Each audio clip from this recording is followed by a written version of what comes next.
حافظ آباد سی آئی اے کی حافظ آباد میں دوسری بڑی تقریب حوالگی مال مسروقہ کا انعقاد کیا گیا۔ شہریوں کی جانب سے افسران پر گلباشی اور پنجاب پولیس زندہ باد کے نعروں سے پنڈال گونج اٹھا۔ آر پی او گوجرانوالا نے ڈی پی او حافظ آباد کے ہمراہ 2 کروڑ سے زائد مالیت کا مال مسروقہ 82 مالکان کے حوالے کیا۔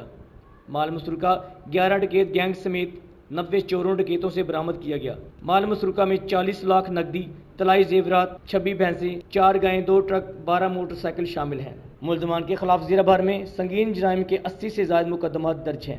گرفتار گینگز میں چودھری، سکندر، حیدر، بلال، زمان، جدو، شہری، منصبی ڈکیت گینگز شامل ہیں۔ دوران ڈکیتی مزاحمت پر 2 افراد کو قتل اور متعدد کو زخمی کرنے والے 3 ڈکیت بھی گرفتار۔ گرفتار گینگز نے حافظ آباد کے علاوہ منڈی بہاولدین، راولپنڈی، گوجرانوالا اور پنجاب کے دیگر علاقوں میں وارداتوں کا انکشاف کیا ہے۔ ملزمان سے بڑی تعداد میں وارداتوں میں استعمال ہونے والا جدید اسلحہ بھی برآمد کر لیا گیا ہے۔ ظفر جمال، سٹی نیوز، حافظ آباد۔